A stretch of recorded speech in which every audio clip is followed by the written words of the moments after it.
شروع ہونے سے پہلے آپ سے آپ کا وہ سن رہا تھا، منافقت پر بھی بات کر رہے تھے آپ، تو آپ نے بڑی دیدہ دلیری کے ساتھ مسلمانوں کے رہنماؤں پر کہا کہ بھی کے اوپر جی کیا کہتے ہیں، جی بالکل بالکل. ان کا ایمان پر بھی ان کے جرائم کے اوپر آپ نے ان کو مجرم قرار دیا ہے. ٹھیک ہے، کوئی شیعہ منافقت پر کتاب بھی کوٹ آپ نے کیا؟ بات کی.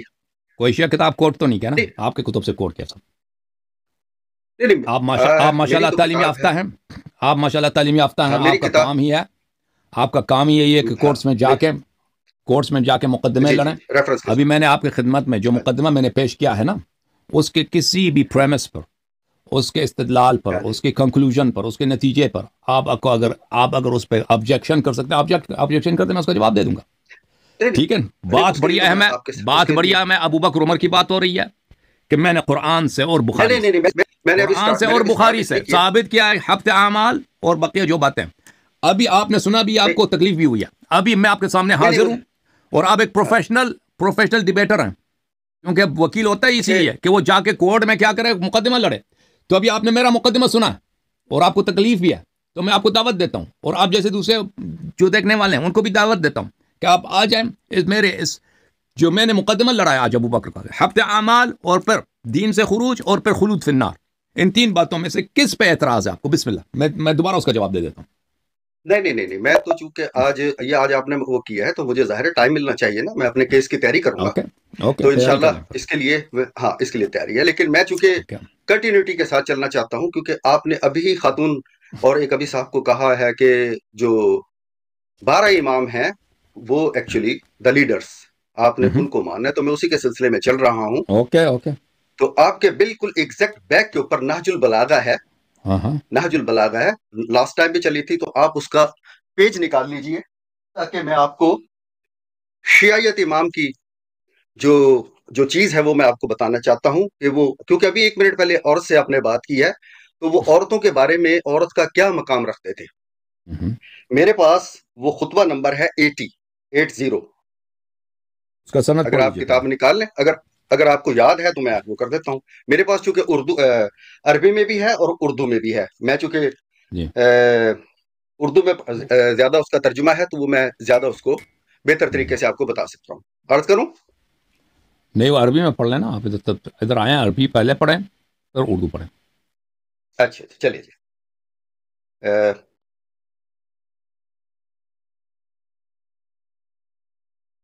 بعد فراغ من حرب الجمل فی ضمن النساء بیان النقص معاشر الناس ان النساء نواقص الایمان. یہ اس کا عربی ہے. اب میں آپ کو اردو اس کا بتا دیتا ہوں.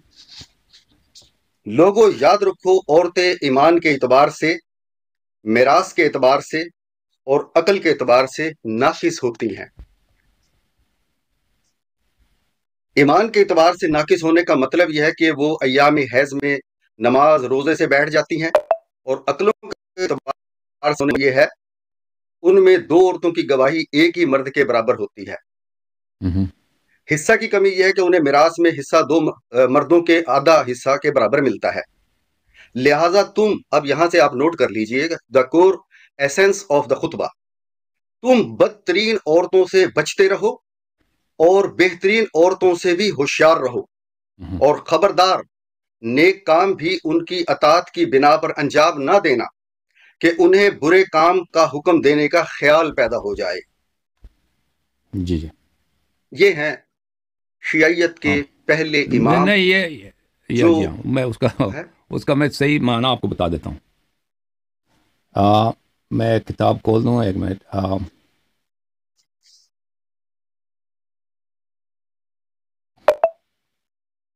معذرت خواہ ہوں، میں آپ کو چائے کی دعوت نہیں دے سکتا، ورنہ آپ پاس میرے ہوتے تو پاس میں آپ چائے کو ہے. Thank you. چائے کی دعوت میں چائے. ہاں.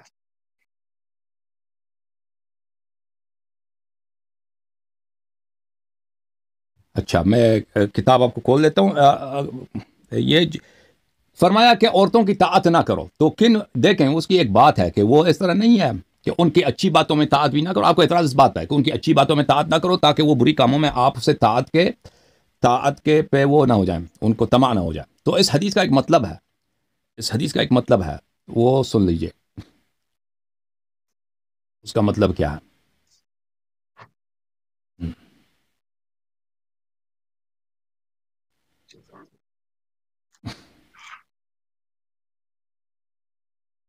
دیکھیں ہم اچھی طرح سے جانتے ہیں کہ بہت سارے فیملیز ہوتے ہیں، بہت سارے رشتے ہوتے ہیں، اسی لیے برباد ہوتے ہیں کہ ایک فرد اپنی عورت کی ہر بات مان لیتا ہے، وہ عورت جو کہتی ہے وہ مان لیتا ہے، ٹھیک ہے نا؟ بعض دفعہ اچھی بات اس کو بتاتا ہے، بعض اور اکثر بری باتیں اس کو بتا دیتا ہے، بالخصوص جو ریلیشن شپ کی باتیں ہیں کہ مثلا تمہارے بھائی نے یہ کیا ہے، تمہاری ماں نے یہ کیا ہے، اس کو ہدیہ نہ دو، اس کی سپورٹ نہ کرو، اس طرح تو ہم جانتے ہیں، اور بہت سارے لوگ ہوتے ہیں ان کے کیریئرز تباہ ہو جاتے ہیں، ان کے بزنسز تباہ ہو جاتے ہیں، میں نے اپنے آنکھوں سے دیکھا، اسی لیے کہ وہ اندھا دھند شخص اپنے عورت کی بات مان رہا تھا۔ اب 10 سال 20 سال گزرنے کے بعد اس کا بزنس بھی ختم ہے، سب لوگوں سے اس کے تعلقات بھی ختم ہے، کیونکہ اس نے اپنے عورت سے بے جا محبت کے معاملے میں، وہ عورت بھی، اس کی عقل اتنی ٹھیک نہیں ہوتی، دنیا کو جس طرح دیکھنا چاہیے وہ اس طرح نہیں دیکھتی ہیں، تو اس لیے وہ اس نے ساری زندگی اس کی تباہ ہو جاتی ہے، خاندانیں تباہ ہو جاتی ہیں، باپ بیٹے میں، بھائیوں میں، اور دوسرے دوستوں میں اس طرح دراڑیں پڑتی ہیں۔ تو یہ کئی ایک احادیث ہیں رسول اللہ صلی اللہ علیہ وسلم سے، امیر المؤمنین علیہ الصلوۃ والسلام سے، کہ اپنی عورتوں کی باتیں نہ مانا کرو، کہ وہ جو بھی کہتے ہیں مانا کرو۔ تو فرمایا اگر اس کا مطلب یہ نہیں ہے کہ ان کا کبھی کسی طرح سے بات نہ مانا کرو، اس طرح مطلب یہ ہے کہ وہ طمع نہ کریں، ان کو لالچ نہ ہو جائے، کہ ان کو عادت پڑ جائے کہ تمہیں ہمیشہ حکم دے دے کہ یہ کرو یہ نہ کرو، تو ان کو مایوس کرو کہ وہ زیادہ آپ سے زیادہ مطالبات نہ کریں، اور یہ جو فرمایا کہ ان کی باتیں حلال میں قبول نہ کرو تاکہ وہ حرام میں اور منکر میں آپ سے لالچ نہ کریں، اس کا ایک مراد ہے کہ اس کی توضیح ہے کتاب بحار الانوار جلد نمبر 100 میں، یہاں پہ صفحہ نمبر 228 میں آپ کو لے کے چلتا ہوں۔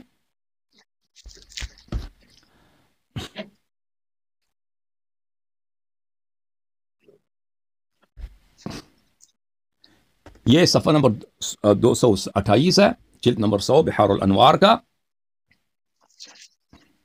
حضرت ابی عبداللہ امام جعفر صادق علیہ السلام سے روایت ہے کہ رسول پاک صلی اللہ علیہ وسلم نے فرمایا، من اطاع امرأته اکبہ اللہ علی وجہ فی النار، جس نے اپنی عورت کی باتیں مان لی اللہ تعالیٰ اس کو جہنم میں وارد کر دیتا ہے۔ تو یہ اس کا مطلب کیا ہے؟ قال وما تلک الطاعہ، وہ کون سی طاعت ہے کہ اگر ہم اپنی عورت کی بات مان لیں تو ہم جہنم میں جائیں گے؟ قال تطلب الیہ الذهاب الى الحمامات والعرسات والعیدان، جو عورت طلب کرے کہ میں ہمیشہ حمام جانا چاہتی ہوں، اور شادیوں پہ جانا چاہتی ہوں، اور جشن میلوں پہ جانا چاہتی ہوں، اور عیدوں میں جانا چاہتی ہوں، باہر بازاروں میں جانا چاہتی ہوں، والنائحات، اور پرانے زمانے عربوں میں یہ ہوتا تھا کہ وہ عورتوں کو لاتے تھے گریا کے لیے، اگر کوئی شخص مرتا ہے تو وہ پروفیشنل وہاں پہ گریا کرنے والی عورتیں تھیں، تو ان کو لاتے تھے کہ تم گریا کرو، تو وہ آ کے گریا کرتی تھی، تو ان کے پاس جائے۔ والثیاب الرقاق، اور وہ عورت اگر طلب کرے کہ ثیاب رقاق، میں نازک کپڑے پہننا چاہتی ہوں، تو اگر یہ مان لے تو وہ کیا ہوتا ہے، اس کی وہ اللہ تعالیٰ اس کو جہنم میں بھیج دیتا ہے۔ روایت میں مزید روایت ملاحظہ فرمائیے، یہ شیعوں کی حدیث ہے، قال رسول اللہ صلی اللہ علیہ وآلہ وسلم کلما ازداد العبد ایمانا ازداد حبا للنساء، کہ انسان کو عورت سے محبت کرنی چاہیے، عورت کا احترام کرنی چاہیے، لیکن یہ نہیں کہ اس کی ہر بات ماننی چاہیے، تو ان دو چیزوں میں بڑا فرق ہے۔ طاعت نہیں کرنی چاہیے، مرد کو، شوہر کو طاعت کرنے سے منع ہے، طاعت کرنے سے منع ہے، مرد کو اپنے عقل سے کام کرنا چاہیے، اور لیکن محبت کرنا، وہ رسول پاک صلی اللہ علیہ وآلہ وسلم نے فرمایا کہ جتنا انسان کا ایمان بڑھ جاتا ہے اس سے اس کے عورت سے محبت اس کی بڑھ جاتی ہے۔ ملاحظہ فرمائیے کہ میں آپ کو کچھ روایات دکھا دوں اس بات میں، اللہ تعالیٰ آپ کا بھلا کرے۔ یہ کتاب ہے قرب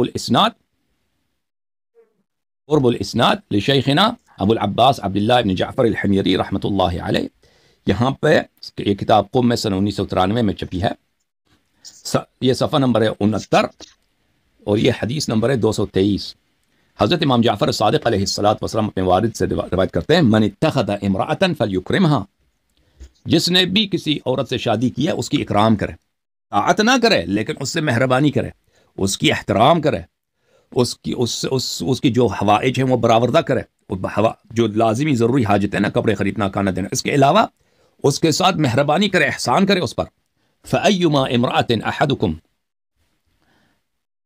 فَإِنَّمَا امْرَأَةُ أَحَدِكُمْ لَعِبَتُهُ فَمَنِ اتَّخَذَهَا فَلَا يَضَعْهَا، عورت آپ کی زندگی کی، اور آپ کی وائف جو ہے آپ کی زندگی کی خوشی ہے، عورت آپ کی وائف جو ہے آپ کی شریکہ حیات جو ہے آپ کی زندگی کی خوشی ہے، اس کو ضائع نہ کرو، جو آپ کی زندگی کی خوشی ہے، آپ کی زندگی کا سرور کا سبب ہے، آپ کی زندگی میں خوشیوں کا سبب ہے، اس کو ضائع نہ کرو. اور پھر روایت کرتے ہیں حضرت امام جعفر صادق علیہ السلام اپنے والد گرامی سے کہ فرمایا اتقوا اللہ فی ضعیفین، اللہ سے ڈرو دو لوگوں کے حق کے بارے میں. آپ لوگوں کی کتابوں میں ایسے حدیث ہیں؟ بالکل نہیں. آپ کی کتابوں میں دو ایسے لوگ ہیں، ان کے حق میں ڈرو کہ وہ کمزور لوگ ہیں. ایک کون ہے؟ ایک یتیم ہے، ایک مرأہ. ایک یتیم ہے، ایک آپ کے جو گھر میں جو خواتین ہیں، اس میں آپ کی بہن بھی آ جاتی ہے، اس میں آپ کی وائف بھی آ جاتی ہے، آپ کی بیٹی بھی آ جاتی ہے. ٹھیک ہے نا؟ ایک عورت کے معاملے میں اور ایک یتیم کے معاملے. اللہ سے ڈرو. فإن خياركم خياركم لأهله فإن خياركم خياركم لأهله. آپ میں سے بہترین وہ فرد وہ ہے جو اپنے گھر میں اپنی عورت کے ساتھ، اپنی بہن کے ساتھ، اپنی بیٹی کے ساتھ بہترین رویہ رکھے. ٹھیک ہے نا؟ اچھا، آپ کو میں یہاں انٹرپٹ کر سکتا ہوں اگر اجازت ہو؟ نہیں. آپ مجھے کوئی قرآن پاک کی... آپ سنو بھائی. اچھا. یہ کتاب ہے قرب الاسناد، اس کو اشعثیات بھی کہتے ہیں. یہاں پہ اس کتاب کے جو وہی ہیں، وہ پہلے بھی قرب الاسناد دکھا چکے ہیں. اچھا، یہاں پر ملاحظہ فرمائیے. عن علی بن الحسین، حضرت امام زین العابدین علیہ الصلوۃ والسلام سے روایت ہے کہ انہوں نے رسول پاک صلی اللہ علیہ وسلم، علی علیہ السلام سے، پھر رسول پاک صلی اللہ علیہ وسلم سے روایت کہ ومن اتخذ زوجۃ فلیکرمها، جس کی شادی ہو جائے کسی عورت سے، اس عورت سے نیکی کرو، اس عورت سے تم محبت کرو، اس کا اکرام کرو، اس پہ احسان کرو. یہ کتاب الفروع من الکافی للکلینی رحمۃ اللہ علیہ، الجزء الخامس. یہاں پہ ملاحظہ فرمائیے صفحہ نمبر 510 میں باب حق المرأة علی الزوج. یہ پورا باب ہے، سیکشن ہے کہ عورت کا اپنے شوہر پہ کیا حقوق ہیں. بھائی آپ اس کی اطاعت نہ کریں نا، جو عورت جو بھی کہتی ہے تم کرو، وہ نہیں کرو، لیکن تمہارے عورت کے حقوق ہیں. میں نے حضرت امام جعفر صادق علیہ الصلوۃ والسلام کی خدمت میں عرض کیا ما حق المرأة علی زوجها اذا فعله كان محسنا. عورت کی شوہر پر، بیوی کی شوہر پہ کون سے حقوق ہیں؟ اگر وہ حق شوہر بجا لائے تو اس نے نیکی کا عمل انجام دیا، وہ نیکوکار ہے. امام جعفر صادق علیہ الصلوۃ والسلام نے فرمائی یشبعها ویکسوها، اس کو بہترین کھانا دے دے، اس کا بہترین خرچہ دے دے، اور اس کا کپڑا دے دے جو اس کے لائق حال ہے، اس کے تمام اخراجات پورا کرے. وَإِن جَهِلَتْ غَفِرَ لَهَا، اور اگر عورت سے کوئی خطا ہو جاتی ہے اس کو معاف کرے. اگر آپ کی بیوی کوئی خطا کرتی ہے، کوئی کوتاہی ہوتی ہے، اس سے کوئی غلطی ہو جاتی ہے، اس کو معاف کرو. وقال ابو عبد اللہ علیہ الصلوۃ والسلام كانت امرأة عند ابی تؤذیہ فیغفر لها. میرے والد گرامی کا ایک زوجہ تھی، ایک وائف تھی، وہ بہت اذیت کرتی تھی میرے والد صاحب کو. میرے والد صاحب ہمیشہ اس کو معاف کرتے تھے. امام باقر علیہ السلام اس کو معاف کرتے تھے. اچھا، امام جعفر صادق علیہ الصلوۃ والسلام رسول پاک صلی اللہ علیہ وسلم سے روایت کیا فما حقها علیہ، عورت کا حق اور شوہر پہ کیا ہے؟ فرمایا یکسوها من العرا ویطعمها من الجوع وان اذنبت غفر لها. اور یہ عورت کا حق ہے، یعنی شوہر پہ واجب ہے کہ انجام دے، اس کے تمام خرچے پورا کرے، جتنے خرچے ہیں کھانے کے، کپڑے کے، زندگی کے دوسرے اخراجات پورے کرے. اس کے علاوہ اگر اس سے غلطی ہو جاتی ہے تو اس کو معاف کرے. پھر روایت ہے امام جعفر صادق علیہ السلام سے اتقوا اللہ فی الضعیفین یعنی بذلک الیتیم والنساء وانما ہن عورہ. اللہ تعالیٰ سے ڈرو دو کمزور لوگوں کے حق کے بارے میں، دو کمزور لوگوں کے حق کے بارے میں، ایک یتیم اور ایک اپنی بیوی کے حق کے بارے میں. اللہ سے ڈرو. اور یہ جو ہیں انما ہن عورہ، عورتیں جو ہیں آپ کی عزت ہیں، عورتیں آپ کی عزت ہیں. اچھا، اللہ تعالیٰ آپ کو زوجنی ابو عبداللہ علیہ السلام جاریة كانت لاسماعیل ابنہ فقال احسن الیہا فقلت وما الاحسان الیہا. جب جناب اسماعیل جو امام جعفر صادق علیہ السلام کے صاحبزادے تھے، ان کی وفات ہوئی ہے، تو ان کی وائف کو امام جعفر صادق علیہ الصلوۃ والسلام نے یونس ابن عمار سے اس کی شادی کرائی، اپنی بہو کی شادی کرائی کیونکہ بیوہ ہو چکی ہے، شوہر اس کا مر چکا ہے. تو یونس ابن عمار کہتا ہے میں نے امام جعفر صادق علیہ السلام سے پوچھا کہ میری عورت کا مجھ پہ کیا حق ہے؟ تو فرمایا اشبع بطنها وقت سے جثتها واغفر ذنبها. اس کے تمام خرچے تم پہ واجب ہے پورا کرنے کا. کھانا اس کو دے دو، بہترین کپڑا اس کو فراہم کرو، خرچے اس کے دے دو، اور اگر یہ کوئی خطا غلطی ہو جاتی ہے اسے معاف کر لیں، اس کو مارنا نہیں، معاف کرنا. اذهبی وسطک اللہ مالہ. اب عورت سے کہا کہ اس کے ساتھ چلے جاؤ، یہ تمہارا شوہر ہے، اللہ تعالیٰ تم دونوں کا بہترین زندگی عطا کرے، بہترین مال عطا کرے. اچھا، امام جعفر صادق علیہ السلام سے روایت ہے کہ کسی نے ان سے پوچھا ما حق المرأة علی زوجها، عورت کا کیا حق ہے اپنے شوہر پر؟ فرمایا یسد جوعتها ویستر عورتها ولا يقبح لها وجها، فرمایا کہ اس کی کھانا اس کو دے دے، بہترین کپڑے اس کے لیے خرید لے، اور اپنا چہرہ اس پہ کبھی، چہرے پہ کبھی غضب نہ لائے، اپنے عورت پر اپنے چہرے پر کبھی غضب کے آثار نہ لائے، جب بھی غلطی کرے تو اس کو معاف کرے، اجازت نہیں ہے کہ اپنا چہرے پہ غضب کے آثار اپنے عورت پہ ظاہر کرے۔ فَإِذَا فَعَلَ ذَلِكَ فَقَدْ وَاللَّهِ أَدَّى حَقَّهَا، اگر یہ کام کرے تو عورت کا اس نے حق ادا کیا۔ تو عورت کا حق کیا بنتا ہے میرے محترم ناظرین؟ عورت کا حق یہ بنتا ہے، عورت کا حق یہ بنتا ہے کہ اس کے ساتھ مہربانی کرو، اکرام کرو، طاعت کا حق نہیں ہے۔ یہ جو اعتراض کر رہے ہیں نا کہ شیعوں کے امام نے کہا کہ عورتوں کی طاعت نہ کرو، ہم بالکل مانتے ہیں عورتوں کی طاعت یہ ضروری نہیں ہے، ضروری نہیں ہے۔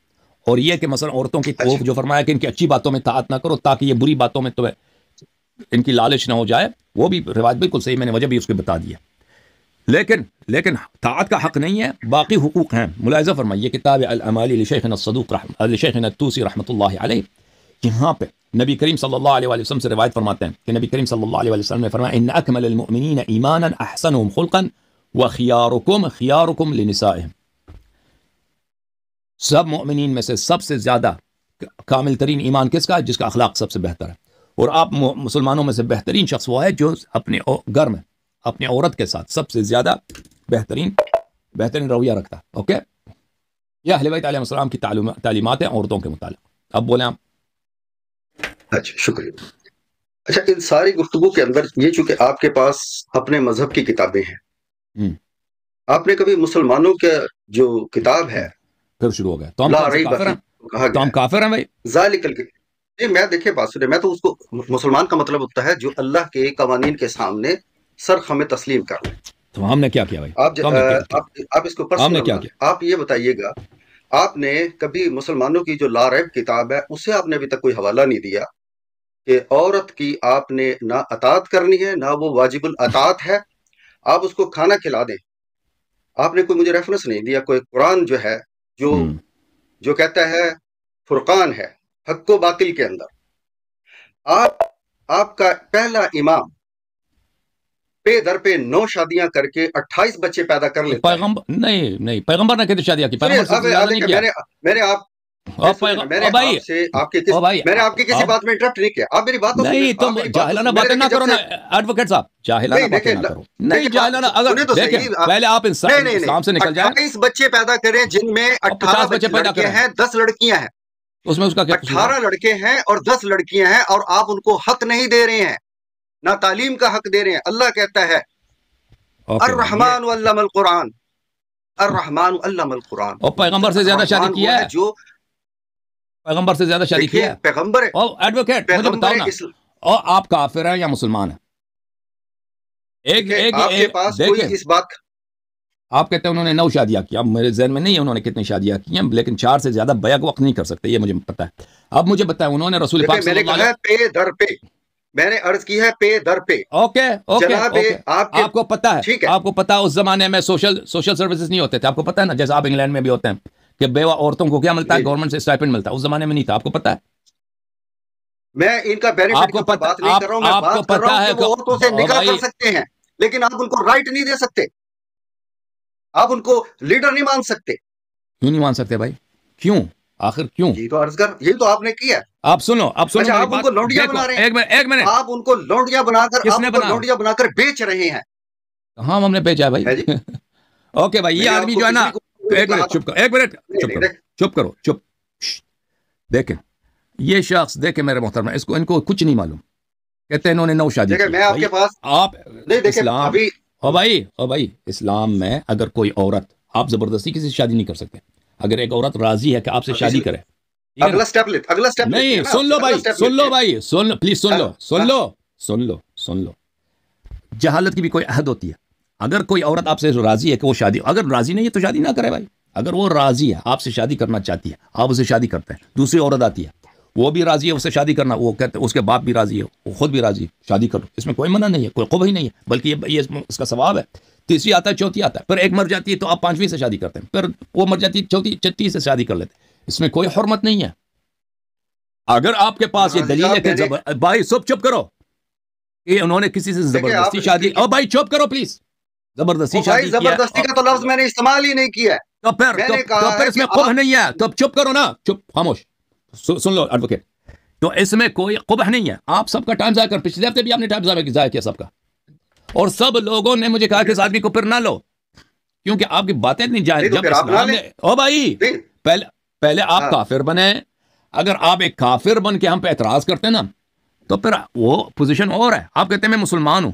جب نبی صلی اللہ علیہ وسلم نے, او بھائی چپ کرو پلیز, چپ کرو. میری بات نہ کاٹو, میری بات نہ کاٹو ایڈوکیٹ, میری بات نہ کاٹو, میری بات نہ کاٹو. میں کہہ رہا ہوں کہ میری بات نہ کاٹو. آپ اس طریقے سے, چپ کرو. نہیں اس طرح بات مت کریں. اس لہجے میں میں اسی لہجے میں آپ کے ساتھ بات کر رہا ہوں کیونکہ آپ جو ہے نا بہت آپ مجھے, میں نے پچھلے ہفتے بھی کہہ دیا کہ آپ ڈیسائیڈ کریں کہ آپ مسلمان ہیں یا کافر ہیں. اگر آپ مسلمان ہیں تو آپ اعتراض نہیں کر سکتے کہ اس شخص کے کیوں 18 بیٹے ہیں.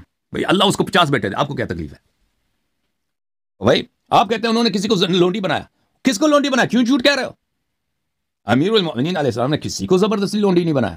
نہ امام حسن علیہ السلام نے بنایا, نہ امام حسین علیہ السلام نے بنایا. کسی ہمارے امام نے کسی کو زبردستی لونڈی